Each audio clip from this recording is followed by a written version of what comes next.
She was a nurse. She saved lives, held crying children while they got shots, comforted dying patients in their final moments. Violence wasn't in her nature. But as she stared at that photo of Marcus laughing with another woman, while Shanice had spent 2 weeks in captivity, something inside her cracked. "I want to see him," she said again, her voice steady despite the storm raging inside her chest. Face to face, Minho set down his whiskey glass, his dark eyes studying her with newfound interest. "And what exactly do you plan to do when you see him?" "I don't know yet." Shanice stood, packing to the window. The city lights blurred through her angry tears. "But he doesn't get to just walk away. He doesn't get to sell me like I'm nothing and then live happily ever after with Tanya. Her name is actually Tanya Richardson," Minho said, pulling up more information on his phone. "Marketing manager at a tech startup. They met at a conference 6 months ago.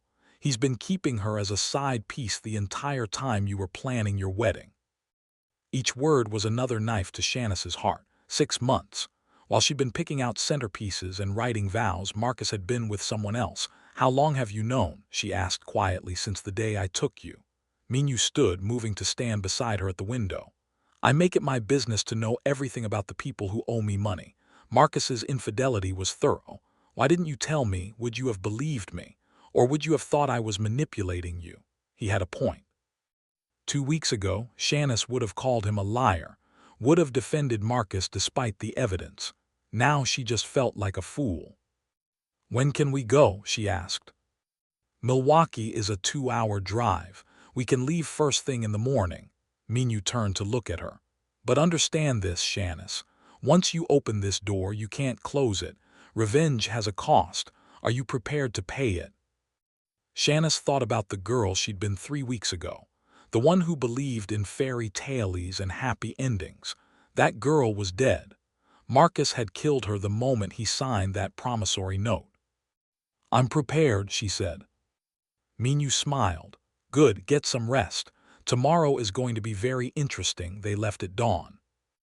Shanice barely slept, her mind racing with what she'd say to Marcus, how she'd confront him. Part of her still couldn't believe it was real, that the man who'd proposed with tears in his eyes had been lying the entire time. The drive to Milwaukee was tense. Minho sat beside her in the back of the SUV, working on his tablet while Park drove. 2 more of Minho's men followed in a second vehicle. "Nervous?" Minho asked without looking up. "Furious," Shanice corrected. "Better." He finally glanced at her. "Nervous people make mistakes. Furious people make statements." "Is that what you were yesterday, when you were shooting at the Russians?" "I was focused." He set down the tablet. "Emotion is a luxury in my line of work. You feel it after the job is done, not during." "How do you just turn it off?" "Practice." Something dark flickered in his eyes. "My father used to beat that lesson into me. Literally, cry during training and the punishment was worse. Eventually I learned." Shanice hadn't expected that glimpse of vulnerability. "That's horrible." "That's legacy." Minho's voice was matter of fact. "He was preparing me to take over. In his mind, compassion was weakness. Emotion was a target on your back." "Do you believe that?" He was quiet for a moment. "I did, for a long time I did, but lately," he trailed off, then shook his head. "We're almost there." The Motel 6 was exactly as depressing as Shanice had imagined. Peeling paint, flickering neon sign, parking lot full of cars that had seen better days. Room 217 was on the second floor, accessible by an outdoor staircase. Minho's men checked the perimeter, while he and Shanice waited in the SUV. "He's still in there," Park reported. "Saw movement through the window." "Good." Minho turned to Shanice. "Last chance to change your mind." She was already opening the car door. They climbed the stairs in silence. Shanice's heart hammered so hard she thought it might burst through her ribs.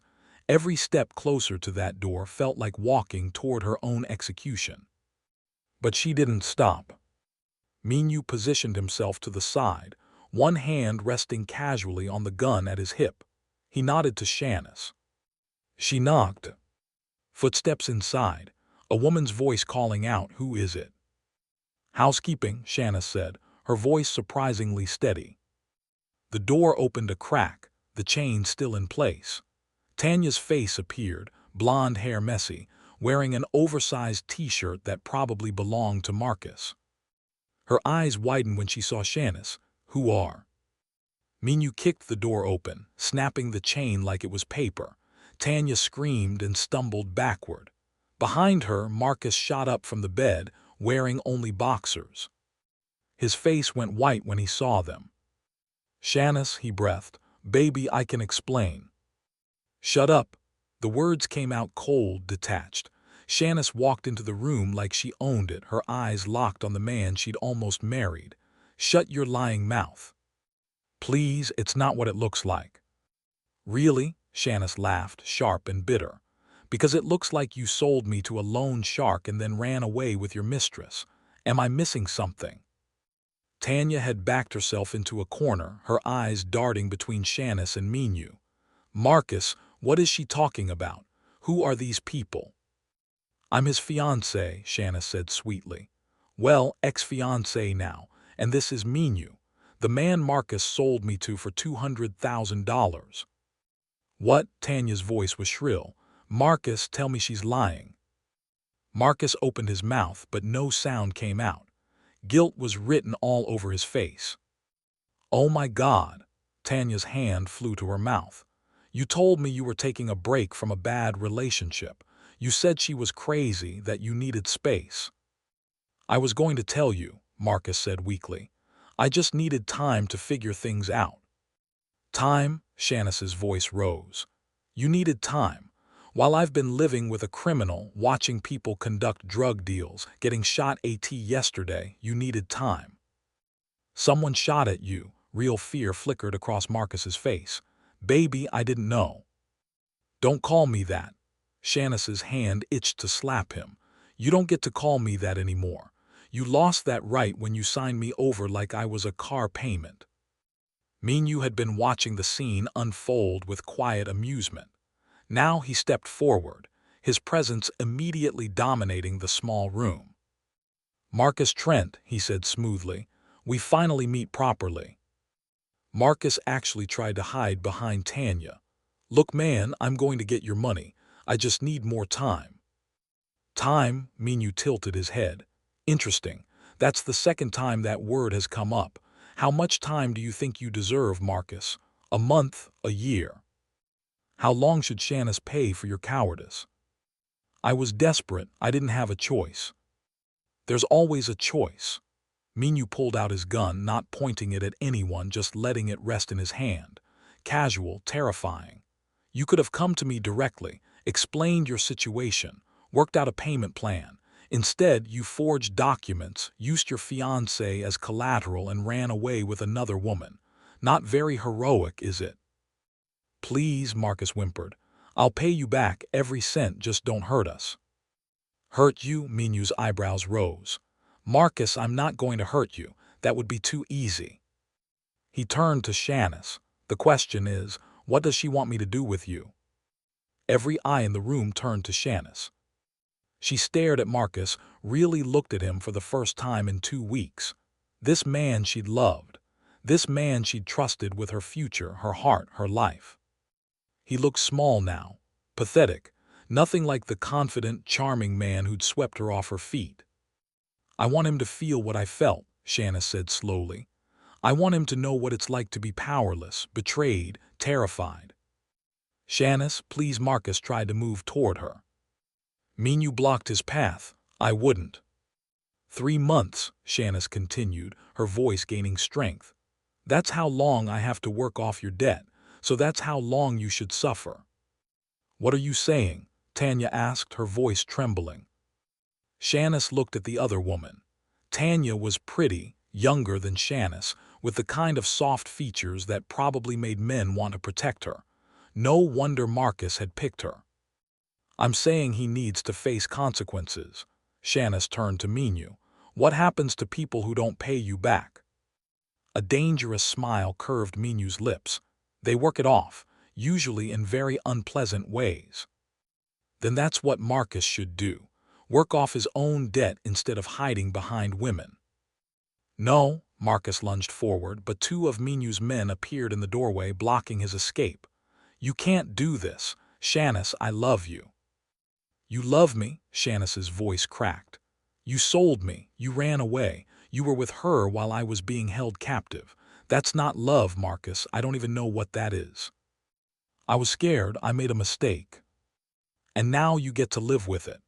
Shanice pulled off her engagement ring, the 2-carat diamond that had once meant everything, and threw it at his feet. Congratulations. You're free of me, but you're not free of him. She nodded toward Minho. Take him, Minho ordered his men. What happened next was chaos. Marcus tried to fight, actually throwing a punch that one of the guards easily blocked. Tanya was screaming. The motel manager was probably already calling the cops. We need to go, Park said urgently from the doorway. Now, Minho grabbed Shanice's arm, pulling her toward the exit. Behind them, Marcus was still yelling her name, begging, pleading.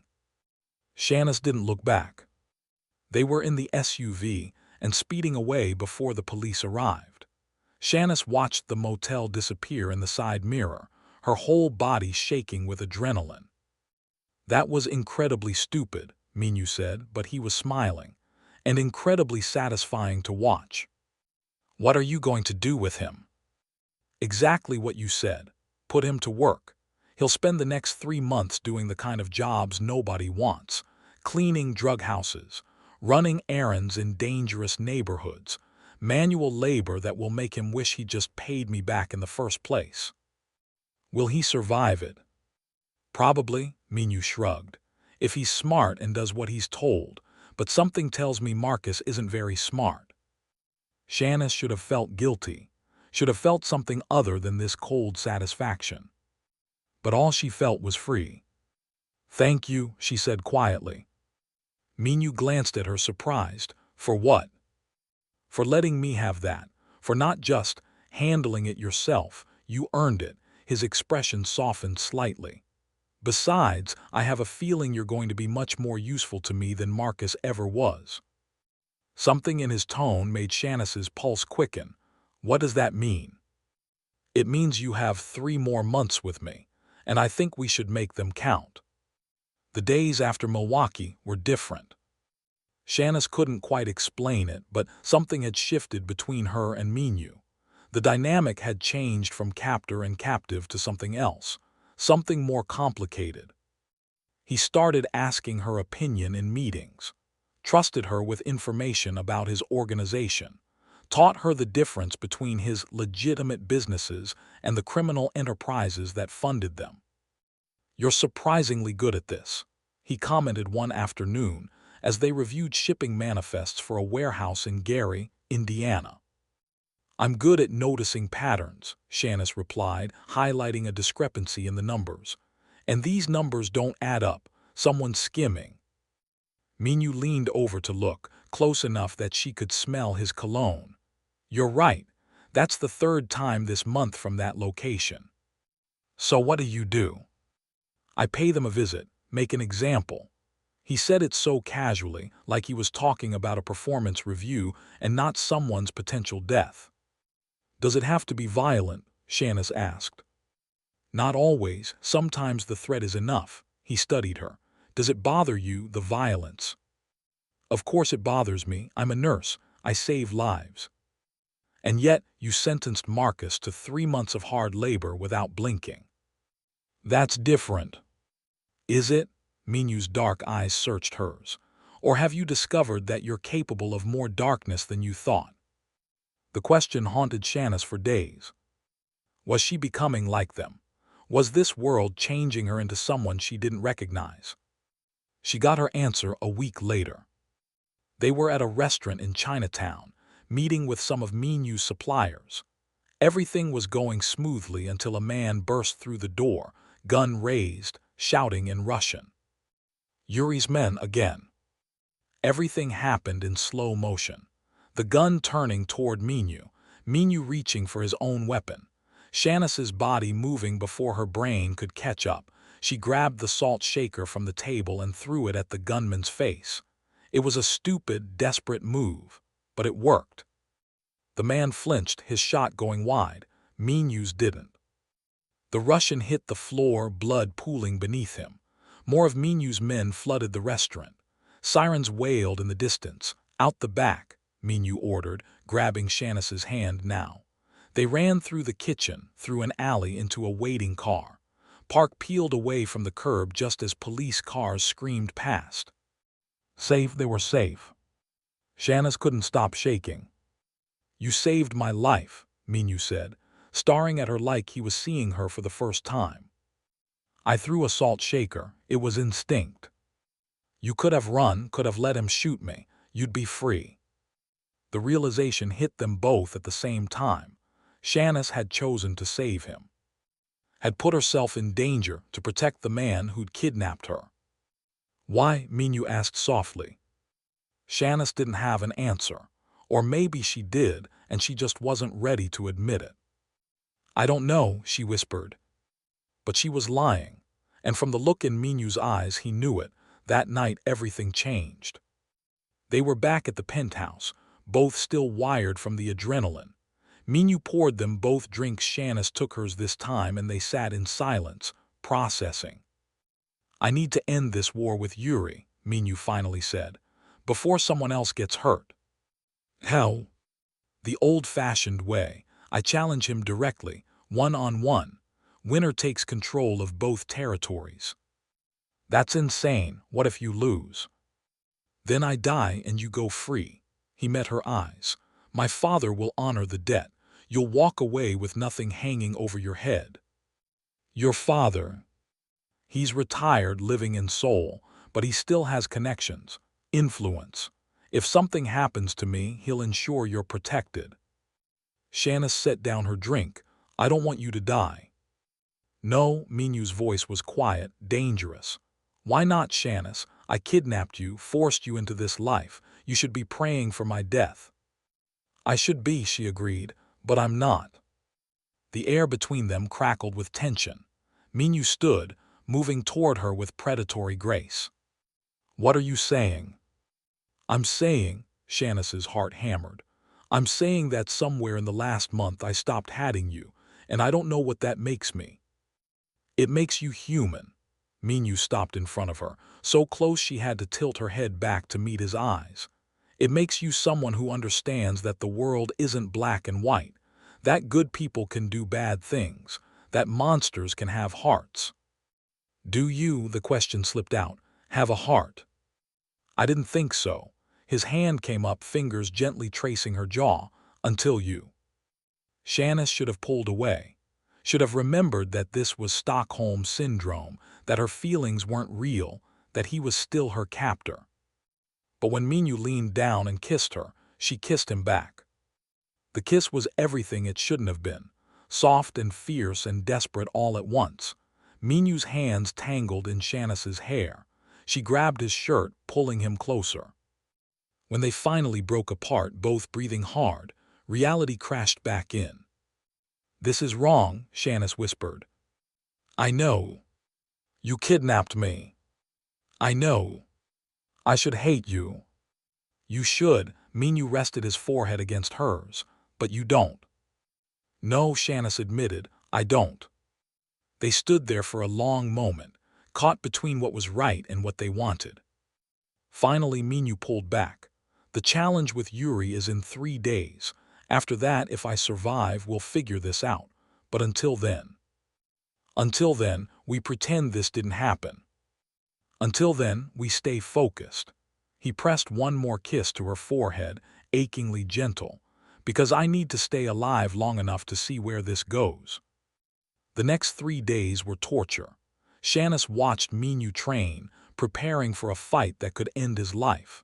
She wanted to tell him not to go through with it, to find another way. But she was starting to understand his world. Understand that sometimes violence was the only language people spoke. The night before the challenge, Minho found her on the balcony, staring out at the city. "Can't sleep?" he asked. "Too nervous." "About tomorrow." About losing you. The words came out before she could stop them. Which is crazy because a month ago I wanted you dead. Now I'm terrified of you dying. Minho wrapped his arms around her from behind, pulling her against his chest. I'm not going to die. You can't know that. I can because I have something to live for now. He turned her to face him. I have you. Minho. I know it's fast. I know it's insane. But somewhere between your anger and your fire and your refusal to break, I fell for you, Shanice Wallace. And I'm not letting some Russian thug take that away from me. Shanice looked up at him, this dangerous, complicated man who'd kidnapped her and somehow stolen her heart in the process. Promise me you'll win, she said. I promise. He kissed her again, slow and deep, and Shanice let herself believe him. The challenge took place in an abandoned warehouse on the south side. Neutral territory. No weapons except what you brought with your bare hands. Shanice wasn't allowed to attend, but Minho had cameras set up so she could watch from the penthouse. Park stayed with her, standing guard even though Minho had told him to go. He'll win, Park said quietly as they waited for the fight to start. I've never seen him lose. There's a first time for everything. On screen, Minho entered the warehouse. He wore all black, his hair pulled back, his face a mask of cold determination. Yuri appeared from the other side, massive, scarred, with dead eyes that had seen and done terrible things. They circled each other, trash talk Shanice couldn't hear. Then Yuri lunged.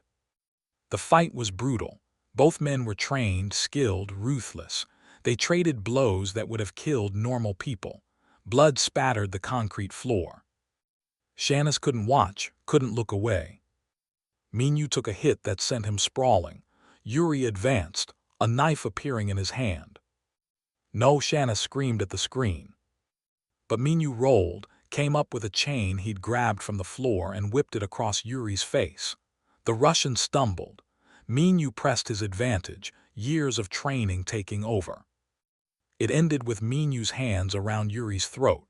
The Russian struggled, weakened, finally went still. Minho let go, stepping back, breathing hard, victorious. He looked directly at the camera, smiled. Shanice burst into tears of relief. 2 hours later, Minho walked through the penthouse door, bruised, bloody, but alive. Shanice ran to him, throwing her arms around his neck despite his injuries. You're okay. Oh God, you're okay. Told you I'd win. He winced as she squeezed him. Careful, I think I cracked a rib. Sorry, she pulled back, hands hovering over his battered face. We need to get you cleaned up. Later, Minho captured her hands, brought them to his lips. First, I need to tell you something. What? You're free. His dark eyes were serious. The debt is paid. Marcus is still working it off, but you can go, right now if you want. I'll have Park drive you wherever you want to go. Shanice's heart stopped. You're letting me go. I'm giving you a choice. Minho's thumb traced circles on her palm. Stay with me because you want to, not because you have to. And if I leave, then I'll miss you every day for the rest of my life, but I'll respect your decision. Shanice looked at this man, this dangerous, complicated, somehow wonderful man who turned her world upside down. She thought about her old life, her nursing job, her friends, the normal, safe existence she'd planned with Marcus. That life seemed like a dream now. Someone else's story. I need time, she said finally, to think, to figure out who I am now. Disappointment flickered across Minho's face, but he nodded. How much time? A week. Let me go home, see my mom, process everything that happened. Then I'll give you my answer, okay? He pulled her close one more time. 1 week. Freedom tasted like her mother's sweet potato pie. Shanice sat at Diane Wallace's kitchen table in Inglewood, surrounded by the familiar smells of home cinnamon, vanilla, the faint scent of the lavender candles her mother always burned. It felt like a dream. Or maybe the last month had been the dream, and this was reality snapping back into focus. Baby girl, you gonna tell me what happened? Diane set a slice of pie in front of Shanice, her dark eyes worried. You disappear for a month, don't call, don't text, then show up on my doorstep looking like you've seen a ghost. Where's Marcus? Where's my future son-in-law? Shanice's throat tightened. She'd rehearsed this conversation 100 times during the car ride from Minho's penthouse. But now, facing her mother's concerned face, she didn't know where to start. Marcus and I broke up, she said finally. Broke up, Diane sat down heavily. But the wedding? There's no wedding, Mama. There's never going to be a wedding. What did he do? Her mother's voice turned sharp. Did he hurt you? Because if that man laid a hand on you. It's complicated. Complicated how? Shanice took a deep breath. He owed money to some bad people, and when he couldn't pay, he used me as collateral. The silence that followed was deafening. He did what? Diane's voice could have shattered glass. I'm okay now. I'm safe. But I needed some time away from everything to figure out what I want to do next. Her mother studied her for a long moment. You're different. Something changed in you. Everything changed in me. Was it just Marcus, or is there more you're not telling me? Shanice looked down at her pie. There's more. Then tell me, I'm your mother, I've earned the truth. So Shanice told her. Not everything. She left out the details about Minho's criminal organization, the shootings, the violence. But she told her about being taken, about living in the penthouse, about the complicated, impossible man who'd somehow stolen her heart. When she finished, Diane was quiet for a long time. You fell in love with your kidnapper, she said finally. I know how it sounds. It sounds insane. Diane stood, packing the small kitchen. Baby, this man took you against your will, forced you into his world, and now you're sitting here telling me you have feelings for him. I know it doesn't make sense. You're damn right it doesn't make sense. Her mother's voice rose. What about your nursing career, your friends, your life? You're just gonna throw all that away for some criminal. I'm not throwing anything away. I'm just trying to figure out what I want. What do you want? Diane laughed bitterly. Shanice Marie Wallace, you've spent your whole life helping people, being good, following the rules, and now you want to throw in with the bad guys. He's not just a bad guy, Mama. He's more complicated than that. They always are, baby. They always are. Diane sat back down, taking Shanice's hands. Listen to me. I've seen this before. Your father, before he left, had that same dangerous charm. Made me feel alive in ways I'd never felt before, and I loved him for it. Right up until the day he walked out and never came back. Minho, not like that. How do you know? You've known him for a month. I know, Shanice pulled her hands away. I know it sounds crazy, but when I'm with him, I feel like myself for the first time in my life. Not the version of me that does what's expected, the real me, the one who's been hiding underneath all those rules and expectations. Diane's expression softened. Oh, baby, you've got it bad. What should I do? That's the wrong question. The right question is, can you live with the consequences? Her mother reached across the table, tucking a curl behind Shanice's ear like she used to when Shanice was little. Because loving a man like that comes with a price. You'll always be looking over your shoulder, always wondering if today's the day the past catches up, always knowing that the man you love does terrible things in the dark. I know. Do you, really? Diane's voice was gentle now. Because it's one thing to say you accept it, it's another to live it every single day. Shanice didn't have an answer for that. The week passed in a blur. Shanice tried to fall back into her old routine. She called the hospital, explained her family emergency, and got her shifts back, put on her scrubs, took care of patients, smiled and nodded and pretended everything was normal. But nothing was normal anymore. Her coworker Jasmine cornered her during lunch break on the third day. Okay, spill. What happened to you? What do you mean? Girl, please. You disappear for a month, come back looking like you aged 5 years, and you think I'm not gonna notice. Plus, you've checked your phone like 50 times in the last hour.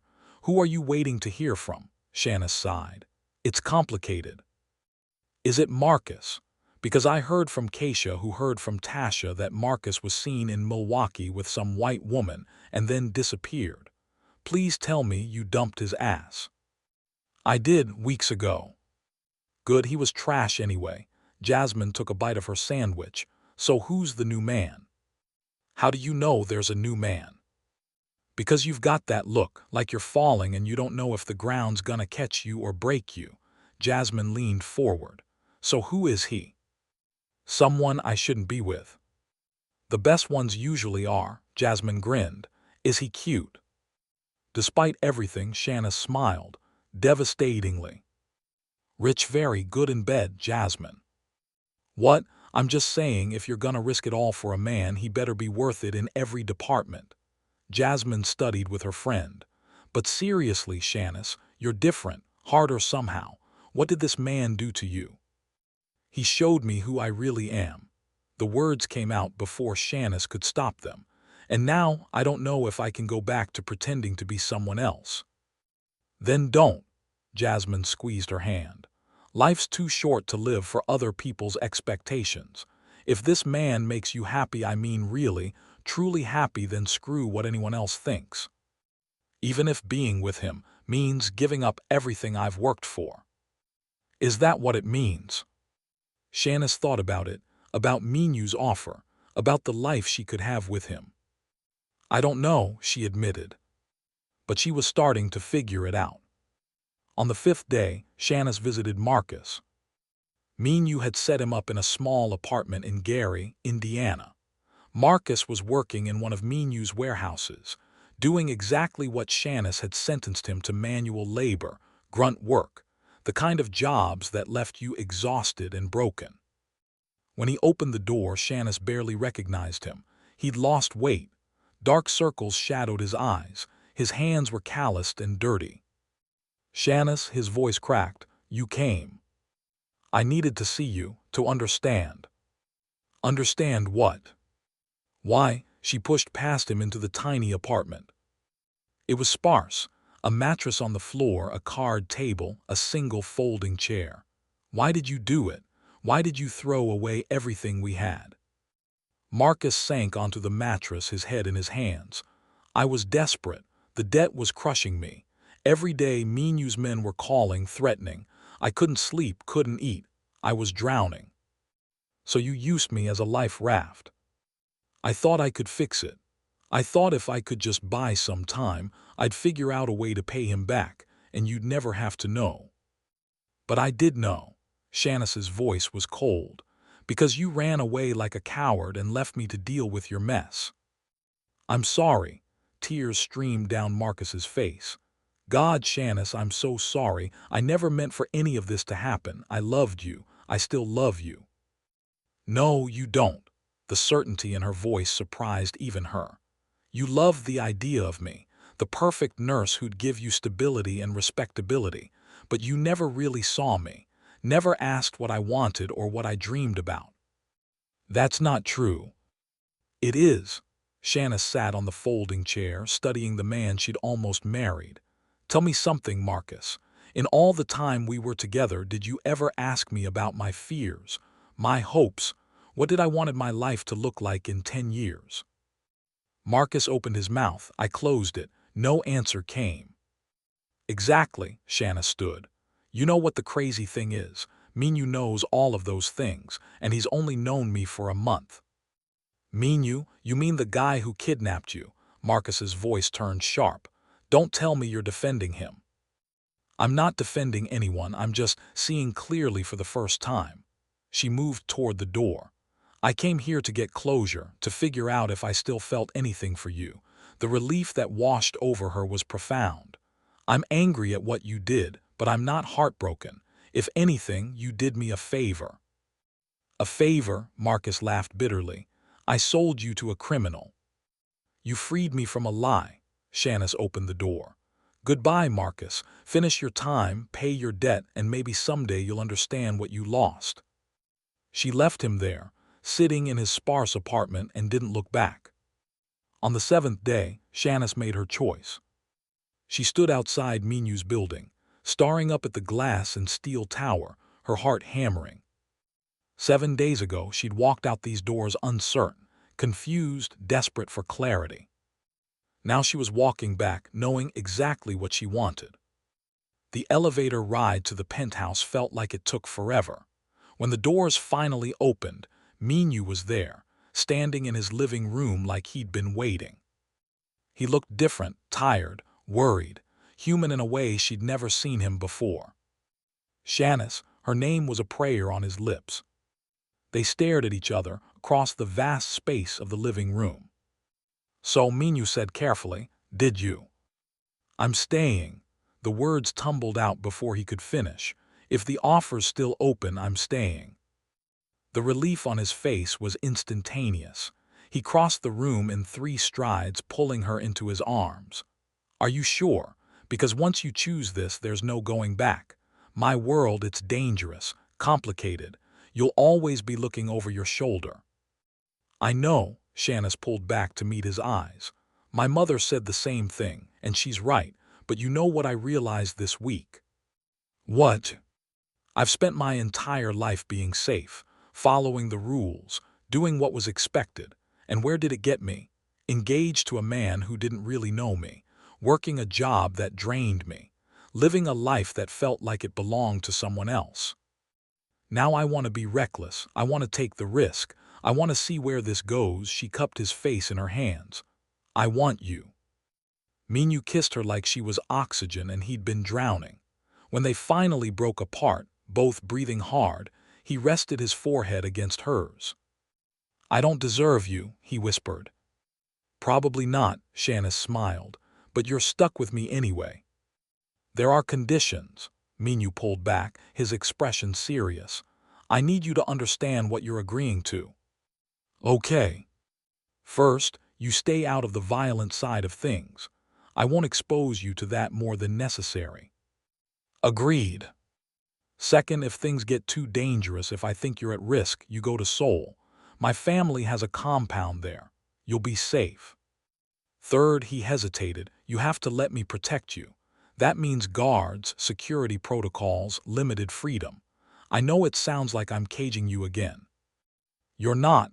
Shanice pressed a finger to his lips. "This time I'm choosing the cage. There's a difference." "Is there?" The vulnerability in his voice broke her heart. "Yes, because I can leave any time I want.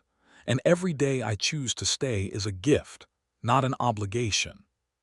Minho's arms tightened around her. "I'm going to spend the rest of my life trying to deserve that gift." "Good," Shanice grinned, "because I'm high maintenance and I expect to be spoiled." He laughed, genuine and warm and nothing like the cold, controlled man who'd kidnapped her a month ago.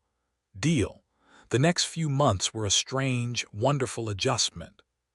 Shanice learned the rhythms of Minho's world, the legitimate businesses that funded the illegal ones, the delicate balance of power between the Korean, Italian, and Mexican organizations in Chicago, the constant vigilance required to stay alive. She also discovered she had a talent for it. Her nursing background made her invaluable for treating injuries that couldn't go to hospitals.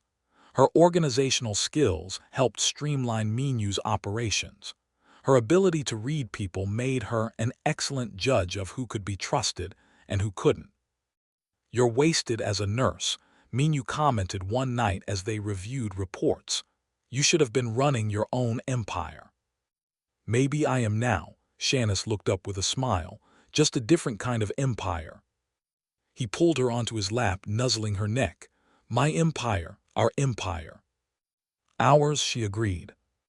It wasn't perfect. There were still nights when Shanice woke up terrified, wondering what she'd gotten herself into. Moments when the violence of Minho's world crashed into her consciousness and made her question everything. But there were also moments of startling tenderness. Minho teaches her Korean, breakfast conversations that lasted for hours, the way he looked at her like she hung the moon. 6 months after she'd made her choice, Minho proposed. It wasn't dramatic or elaborate. They were on the balcony, watching the sunset over Lake Michigan when he pulled out a ring. "I know you might not be ready," he said quietly, "and I know my world isn't what you dreamed of when you were a little girl, but you're my future, Shanice Wallace, and I want to spend the rest of my life proving that I'm worthy of you." The ring was stunning, a black diamond surrounded by white ones. Unconventional, perfect. "Yes," Shanice said, her eyes filling with tears. He slipped the ring on her finger, and Shanice realized something profound. This wasn't Stockholm Syndrome.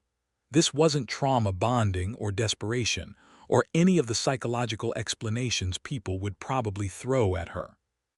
This was a choice, pure, simple choice.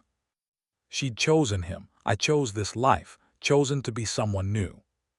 And for the first time in her life, Shanice Wallace was exactly where she wanted to be. The warehouse in Gary had been transformed into something beautiful. Shanice walked through the space that had once housed illegal shipments and criminal enterprises. Now it was a medical clinic, free health care for the South Side communities that had been neglected for decades. "The Kang Wallace Foundation," Minho said, appearing beside her with 2 cups of coffee. "It has a nice ring to it." Shanice took the coffee, leaning into her husband's side. They'd gotten married 3 months ago in a quiet ceremony in Seoul, surrounded by Minho's family and Shanice's mother, who had eventually come around after seeing how happy her daughter was. "You're late for your shift at Mercy," Minho pointed out. "I know, I'm going." Shanice had kept her nursing job but reduced her hours to run the foundation. It was the perfect balance, healing people in both her old world and new one. As she drove to the hospital, she thought about everything that had brought her here. Marcus's betrayal, Minho's kidnapping, the impossible, complicated love that had grown between them. People would probably judge her choice, call her crazy for falling in love with a criminal, question her sanity for staying in his world. But Shanice had learned something valuable over the past year. Life wasn't about following someone else's rules. It wasn't about doing what was safe or expected or right. It was about knowing yourself, understanding your own darkness and light, and having the courage to choose your own path, even when that path led somewhere unexpected. Marcus had sold her to save himself. In doing so, he'd actually freed her.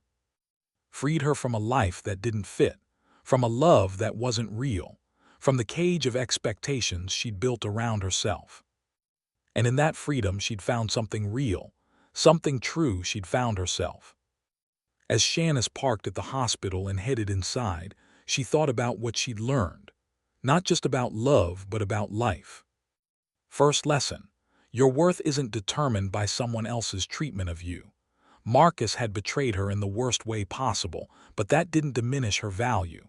She was worthy of love, respect, and loyalty, not because someone gave it to her, but because she inherently deserved it. Second lesson: sometimes the worst things lead to the best things. If Marcus hadn't sold her, she never would have met Minho, never would have discovered her own strength, never would have learned that she was capable of so much more than she'd imagined. Life's tragedies can become doorways to transformation. Third lesson: love isn't always safe, and safe isn't always love. Marcus had been safe, the respectable choice, the man everyone expected her to marry. But he'd been the most dangerous thing in her life because he'd almost stolen her future. Minho was dangerous in a completely different way, but he'd given her truth, honesty, and a love that saw all of her. Fourth lesson: you can't live for other people's approval. Her mother had been horrified. Her friends thought she was crazy. Society would judge her choice harshly. But Shanice had learned that the only opinion that mattered was her own. She had to live with her choices, so she had to make them for herself. Fifth lesson: darkness and light exist in all of us. Minho was a criminal, but he was also capable of profound kindness. Marcus had seemed like a good man, but he'd committed the ultimate betrayal.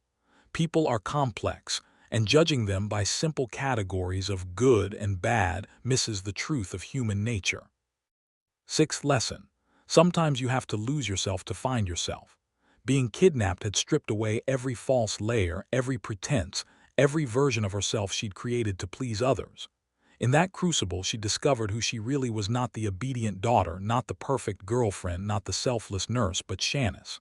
Complex, flawed, strong, capable Shanice. Seventh lesson. Real love empowers, it doesn't cage. Minho had given her a choice.